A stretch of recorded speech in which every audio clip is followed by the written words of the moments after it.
Estábamos haciendo un programa casi monográfico, Sí. incluso desde la música, ¿no? Porque varios temas hablan de esta situación de Margarita Belén, como este que escuchábamos recién, Ujú. Los Tipitos haciendo ¿Por qué? Ahí está Nancy Albaire siempre, Sí, sí, ¿no? seguramente, seguramente. Bien, han pasado 46 minutos de la hora 16 y vamos a hablar de alguien a quien conocemos mucho desde hace mucho tiempo.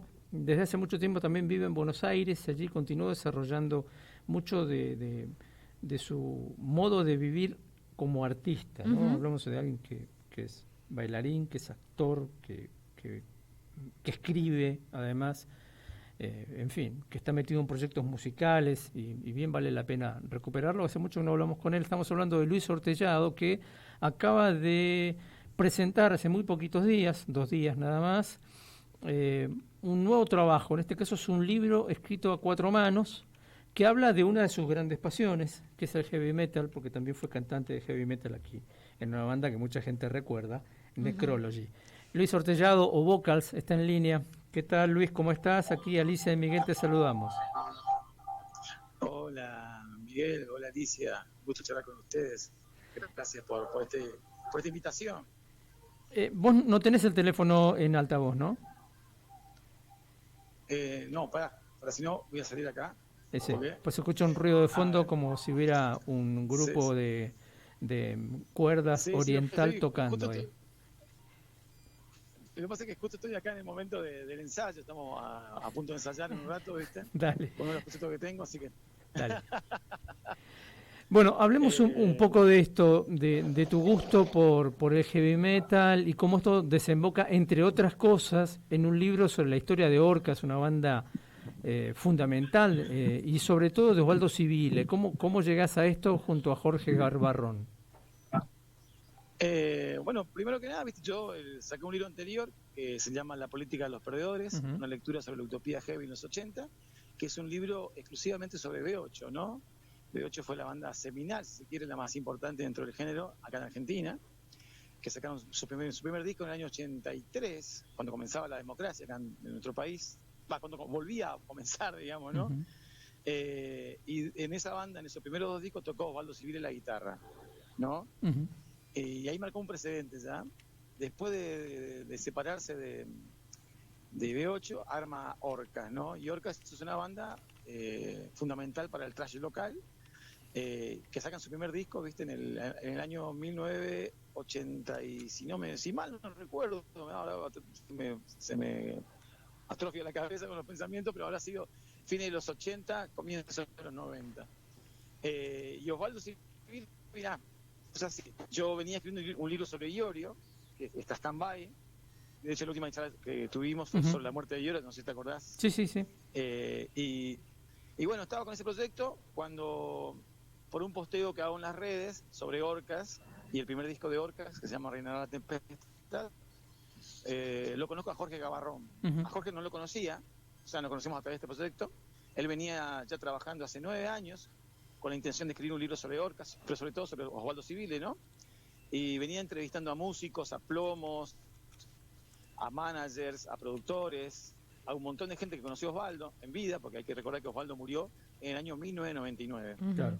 Y entonces él tenía que... Iba recopilando mucho material, ¿viste? Pero llegó un momento que este material realmente lo sobrepasó, y realmente te sobrepasa porque es algo muy, muy grande. Y entonces le faltaba un interlocutor para escribir el libro. De hecho, él cuando me conoce, cuando ve mi posteo en Facebook, él ya venía con la idea de tirar la toalla y decir, no hago este libro porque es imposible. Ujú. Y ahí vio un posteo mío y dice, este me va a ayudar a escribir el libro, dice. Y ahí se contacta conmigo a través de Facebook, me manda un mensaje, yo le respondo, y como yo tengo el sí fácil, le dije, dale, de una, vamos. Estaba, Así que ahí religiosamente nos encontramos 2 veces a la semana, lunes y jueves, a charlar un poco sobre el libro. Tuvimos un año solamente escuchando el material que él tenía y apareciendo material nuevo y viendo de qué manera íbamos a contar esto, ¿no? Porque la gran Ujú. pregunta es, ¿de qué manera contamos esto? ¿Y en qué lugar nosotros nos ponemos para contar esto? claro. Y ahí en un lapso de 2 años escribimos el libro, pero así, pero nos quemamos las pestañas, ¿viste? ¿Y cómo resolvieron estas preguntas? Digamos, ¿qué aparece en el libro? ¿Qué se cuenta? Y mira, en principio se cuenta 40 años de la historia musical acá en Argentina. 40 años. Es una reconstrucción histórica. Hablamos de lo que serían los comienzos de Osvaldo en Villa Raffo, que queda en Sáenz Peña. ¿Sí? Osvaldo es un chabón de provincia. Sáenz Peña queda, para que se ubiquen, no sé si, bueno, está en el límite con Capital, enfrente de Devoto está, esa zona. Y bueno, y él comenzó haciendo zapadas, ¿viste? Con sus amigos tomando la guitarra, hacía blues, le encantaba el blues. De hecho, su gran pasión es el blues. Le gustaba Creedence, Led Zeppelin, ¿no? Y hablamos de esos comienzos en el barrio, los músicos locales del barrio.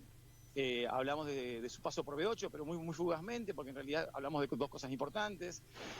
La verdad que es una historia apasionante. ¿Por qué? Porque Osvaldo tenía la capacidad de tocar a la gente con su energía, con su carisma, y realmente modificaba todo a su paso. Él. De hecho, han pasado 20 y pico de años de su muerte, y 40 años de historia dentro de la música, y realmente todavía su legado sigue presente. Y aparte, este libro es un libro muy esperado por la comunidad heavy, porque bueno, Osvaldo es una figura muy, pero muy querida. Claro. Al mismo nivel que Iorio, digamos.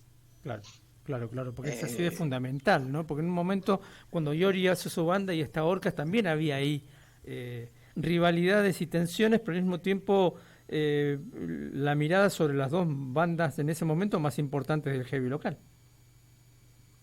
Claro, sí. Y aparte, bueno, nosotros hablamos un poco de lo que fue. Por un lado, el libro no está narrado de manera lineal, ¿sí? Hablamos todo el tiempo del presente actual de Orcas al pasado, porque una de las cosas más importantes y más problemáticas que generó esta banda fue que cuando se muere Osvaldo en el año 1999, la banda, los integrantes que quedan, deciden continuar con el proyecto, llamándose Orcas, ¿no? Y a mucha gente, incluidos músicos, ex músicos de la primera de Orcas, eso no le gustó. Entonces se generaron un montón de mitos alrededor de todo eso y alrededor de la muerte de Osvaldo, ¿viste? Claro. De Osvaldo se ha dicho, ¿viste? Hay un montón de... Pues su muerte es dudosa, fue capturada de dudosa por las autoridades en ese momento, porque realmente fueron unas circunstancias extrañas, pero sobre todo, hay que decirlo, y este es el punto más importante de todo, Osvaldo era una persona alcohólica.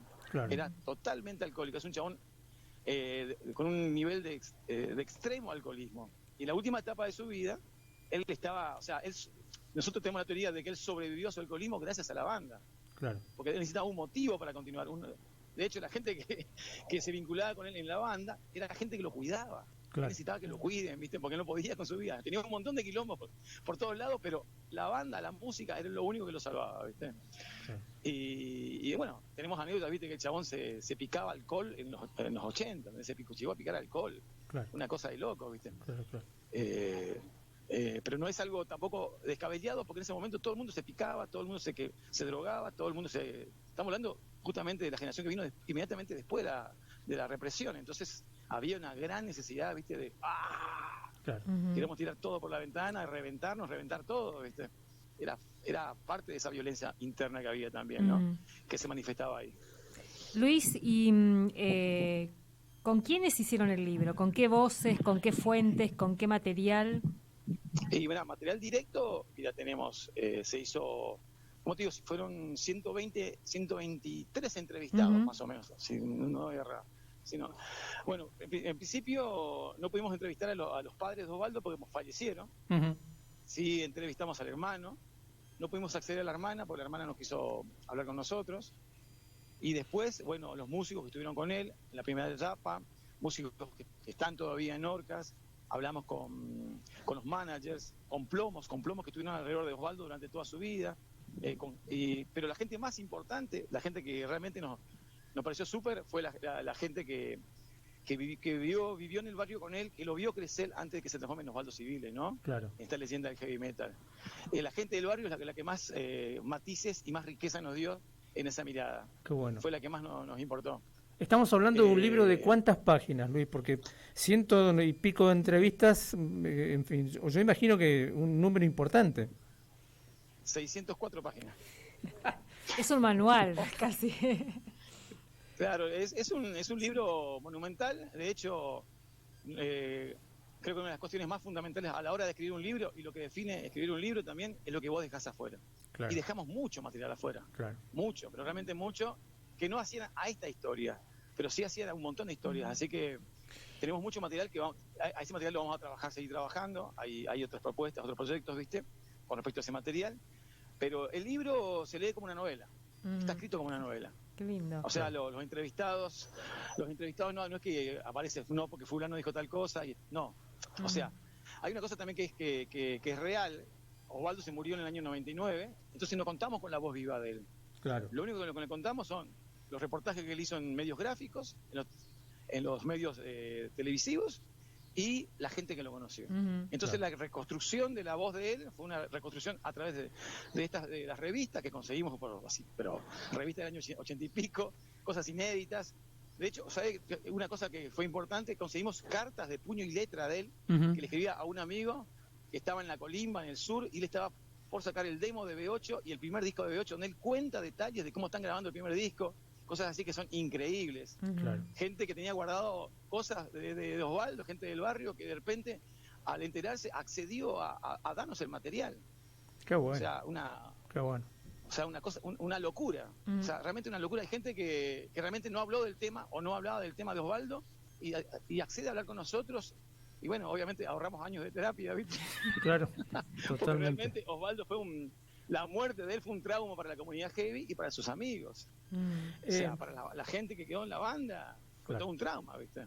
Hablemos del material gráfico. Sabemos que también consiguieron, vos lo estás diciendo de alguna manera, muchas cosas que la gente te acercó. Fotos, imagino. ¿Estarán también los facsímiles de estas cartas? Mirá, los facsímiles de esas cartas no se perdieron, porque justo Jorge, mi amigo, el periodista, que es periodista y escritor, accede a las cartas, le saca foto, ¿viste? Pero después se perdieron, nos quedamos con la transcripción de las cartas, así que no accedimos a eso. Íbamos a acceder y bueno, por esas cosas, ¿viste? Que pasan. Pero sí fotos inéditas, fotos de gente que vivió con él. Aparte también una gran cuestión, Osvaldo era un chabón, era un bohemio que vivía las 24 horas de manera nómade, bastante gitano. O sea, aparecía en un lugar, terminaba en otro, y así fue toda su vida. Claro. O sea, entonces averiguar en qué lugar él vivió y se permaneció fue una tarea exclusivamente de locos, difícil. Por eso, y también hablamos con las dos mujeres con las que más importante de su vida, con la primera mujer con la que se casó, que se llama Verónica, una chica uruguaya, se separó de él cuando recién Orca comenzaba, y después su último amor, que se llama Karina, que también está envuelta en muchas polémicas porque también fue considerada responsable de la muerte de Osvaldo. Claro, claro. Se le acusó a ella, se le acusó al hermano. Bueno, hay un montón de teorías conspiranoicas sobre la muerte de Osvaldo que son increíbles, de tan increíbles que son ridículas, de tan ridículas que son absurdas, de tan absurdas que vos decís, no puede ser. Porque también hay algo que pasa, viste, que se fueron construyendo y tejiendo tantas habladurías, tantas cosas a lo largo de los años, y encima con las redes eso se multiplicó a la enésima potencia. Entonces la gente recibe cosas que no cuestiona, ¿no? Y la gente dice cosas sin saber lo que está diciendo, ¿no? Sobre la muerte de Osvaldo, sobre quién fue Osvaldo. Y Osvaldo, aparte de Osvaldo, tenía esa cualidad que era que vos, cuando lo conocías, automáticamente lo conocías, te generaba dos cosas. Uno, te generaba la sensación de que fuiste amigo de él toda su vida, ¿no? Esa es una. Y la otra, inmediatamente tenías ganas de ayudarlo. Claro. Te daba ganas de ayudarlo, ¿viste? Y de hecho, la gente que hizo este libro, digamos, la gente que participó de este libro, es gente que lo conoció y gente que quiere que la historia de Osvaldo siga viva, ¿no? Claro. Eso es lo más importante. Eso es lo más importante, ¿no? Luis, este libro fue hecho con mucho amor. ¿Con qué Osvaldo arrancaste vos a construir este libro? Y hoy, ¿quién es Osvaldo? Después de haber hecho esta investigación, después de haber escuchado tantas entrevistas, de haberte metido con tanto material. Mirá, el Osvaldo, yo comencé a escuchar heavy metal en Posadas, en la década del 90, y escuché todas las cosas al mismo tiempo, digamos. Escuché B8, Hermética y Orcas al mismo tiempo, sin saber que B8 era una banda del pasado ya en ese momento, y Orcas y Hermética sí eran actuales, pero para mí eran todos iguales en algún punto, porque el tiempo de escucha de ese momento fue el contemporáneo para mí, digamos. Y yo el primer disco de Osvaldo que escuché fue fue el primer disco de ellos, que se llama Reinará la Tempestad, y es un disco totalmente rabioso, resentido, en ese sentido, en el más picante sentido de la palabra. Es un disco que te interpela, y ahí está Osvaldo en toda su potencia. Osvaldo era un chabón que, de hecho, él no componía, él no se caracterizaba por ser un compositor de canciones, sino que él incidía en las canciones y decidía sobre las canciones. De hecho, podemos decir que Osvaldo fue un gran, no sé, de interventor. Él intervenía en las canciones, así como también intervenía en los destinos de la gente, porque una vez que te cruzabas con él, tu vida se cambiaba completamente. O sea, generaba eso. Y Osvaldo es un chabón súper carismático, para mí siempre fue un chabón súper carismático. De hecho, vos escuchás la música de él, escuchás como los punteos que toca, y son todos bluseros. El chabón no tocaba heavy metal, sino que se metió dentro del heavy metal y metió blues ahí. Metió blues, eso es lo interesante de él. Entonces tiene una manera muy, muy incisiva de participar en las canciones, ¿no? Y ese Osvaldo es un chabón muy pasional, y ese fue el primer Osvaldo que yo escuché. De hecho, después escuché el segundo disco de Orcas, y para mí Orcas fue una banda tan importante como Hermética, digamos, y de hecho musicalmente más importante todavía, porque Orcas era mucho más elaborado para lo que era Hermética en ese momento, claro, a nivel musical, ¿no? A nivel compositivo. Sí. Y después, bueno, yo ya sabía que porque hay mucha gente que dice que Osvaldo se mató, y mucha gente que dice que Osvaldo no se mató, que Osvaldo lo mataron, ¿no? Yo soy de la idea, y esta es mi interpretación, de que Osvaldo obviamente se mató, ¿sí? Era un chabón que justamente estaba siempre al borde. De hecho, su historia es la de estar siempre al borde del desastre. Claro. Y entonces, para mí ya él se había matado. Entonces, cuando accedo al material de Jorge, cuando accedo a la posibilidad de este libro, bueno, se reconstruye todo esto, y ahí se confirma aún más todavía esta idea que yo tenía de Osvaldo. Y Osvaldo, Osvaldo nosotros lo comparamos mucho con la figura hay una figura que es equiparativa a la que era René Houseman, el jugador de fútbol de Huracán. Sí, de Huracán, que de la selección. Tenía todo el talento del mundo, pero al chabón no le importaba entrenar, Osvaldo no le gustaba ensayar, al chabón chupaba, escabiaba, llegaba tarde, dormía en los ensayos. Osvaldo también. Osvaldo era un quilombo siempre. Bueno, claro. O sea, Osvaldo no tenía continuidad, no era músico profesional, Osvaldo. Recién en la última etapa de su vida él entendió que tenía que modificar determinadas cuestiones para poder acceder a una estabilidad tanto emocional como musical y como grupal, ¿no? Claro. Luis, para cerrar, esto lo editó Serial, ¿se va a poder distribuir? ¿Están pensando en una distribución a nivel nacional de este libro? Sí. Nosotros lo editamos con Serial Editorial. Ellos a su vez nos asociamos con Hugo García de la revista Headbangers. Él es el responsable de la distribución a nivel nacional. O sea que hay que entrar en la página de la editorial, ahí la editorial de seguro te va a llevar a Headbangers para que vos puedas hacer la compra vía online y ellos te mandan el material, ¿no? Okay. Hay que entrar en la página, se llama serialeditorial.com.ar, entras ahí en la tienda online, ahí ves el libro, ahí puedes preguntar, etcétera. Y calculo también que en la página de Headbanger aparece también el libro. Ahora eso no vi, pero calculo que sí. Bien. Luis, sí. En algún momento vas a andar por acá presentándolo, supongo. Y sí, esa es la idea. De hecho, Posadas aparece. Claro. Y aparece un flaco de Posadas que lo llevó a Orcas con Osvaldo a Posadas en la década del 90, que se llama Sergio Kraus, más conocido como Tweety. Entonces él aparece en el libro, aparece la secuencia cuando Osvaldo va, etcétera. Así que Posadas está incluido. Dale. Te mandamos un abrazo enorme, Luis. Listo. Muchas gracias por el convite. Muy contento de hablar con vos, como siempre. Es un placer. Y la verdad que, bueno, esta es una continuación de nuestras eternas charlas. Así es, como decíamos ayer. Así que te mando un abrazo. Otro para vos, ¿eh? Claro. Chao. Luis Ortellado charlando con nosotros a propósito de la presentación de Esto es Orcas, la biografía de Osvaldo Civil, de Orcas y de toda una generación y una época. Porque el movimiento heavy metal es muy importante, pero fue muy, muy importante en el periodo inmediatamente posterior a la salida de la dictadura. Ahí surgen varias bandas. Dejo aparte a Riff, porque me parece que es otro capítulo, pero esta secuencia que plantea Luis, ¿no? B8, Orcas, Hermética, Alma Fuerte, después, es decir, toda la carrera de Iorio y toda la carrera... yo recuerdo en Posadas el movimiento era muy fuerte, ¿no? Mucha gente con su uniforme heavy, Ujú. la campera negra de cuero, etcétera. Algunos templos del heavy en Posadas. ¿Cómo se llama el club este que está ahí por...? Creo que se llamaba, no es Sarmiento.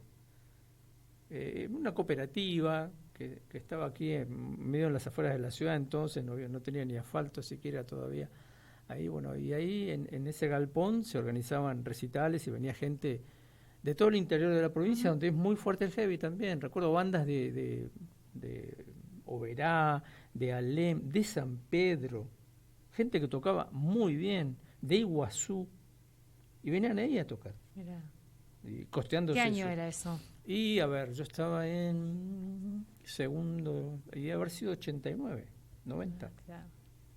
Muy cerca de la salida de la Claro, dictadura. por eso te claro. digo, me parece que es un movimiento que tiene mucho que ver con la salida de la dictadura. Ujú, ujú. Por eso me parece que acá hay, en ese cruce que nos contaba Luis, hay muchos elementos, ¿no? El tema de la rabia, del resentimiento que él mencionaba, de muchas cosas que en esa música está, Ujú. en esas letras y en esa música está. Y esto se va a presentar se presentó. Sí, hace 2 días, Sí. el 10 de hace 2 días atrás se presentó en Buenos Aires el libro. La idea, nos decía Luis, es que también Ujú. aquí se va a presentar. Se puede conseguir vía online, 600 páginas, más de 100 fotografías. Mucho bueno. trabajo. 120 entrevistados. así que 120 un montón. entrevistas, es una locura. Una 17/7